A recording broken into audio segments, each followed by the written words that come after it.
What separates Catholics from Protestants, and so you understand, I come from a Pentecostal background,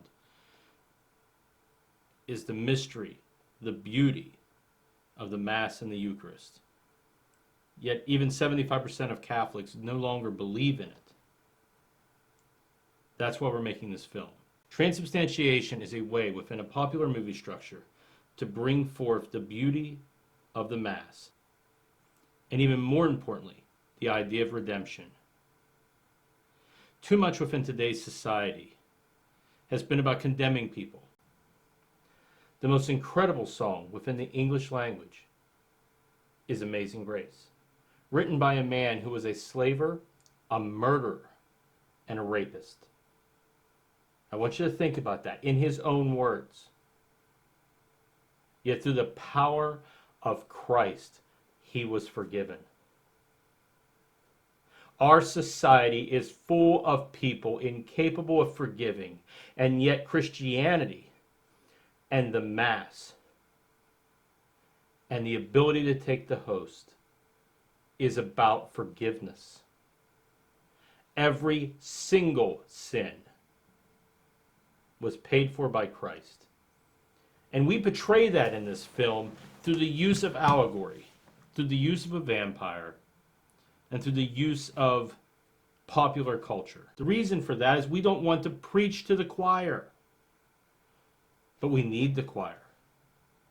We need your help to put this message out, to revitalize the theology and the doctrine of transubstantiation.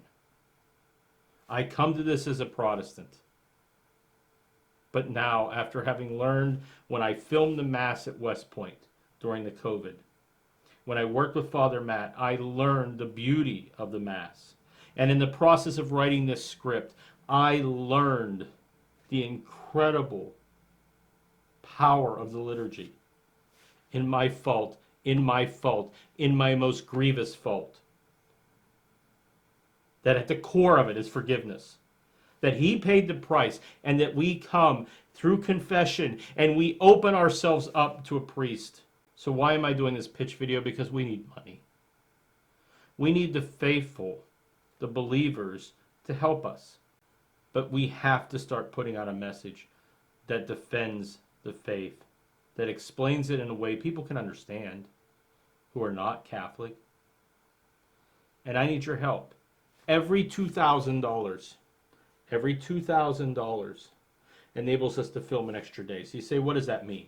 One extra day of filming means that we have more time to do the scenes, more angles, a better edit, and hence a better film. Your name will be in the credits. We're going to sell tickets to the premiere. And for people that have more money, the ability to pay for a day on the set. This has been a journey for me to bring together a story about how anybody can be saved. Anybody can be forgiven. For those of us that believe, we believe. And yet far too often in our lives, we just kind of put it aside. We don't fight for our faith. I need your help. I believe we will find it, and I believe that it will be given. I am a very flawed man. I have done things that I wish I hadn't done. In my fault, in my most grievous fault. Please help me. Help me make the very best film I can. Together, we can do this and spread the message of Christ, the power of the Eucharist, the power of his body and his blood, which were shed for us.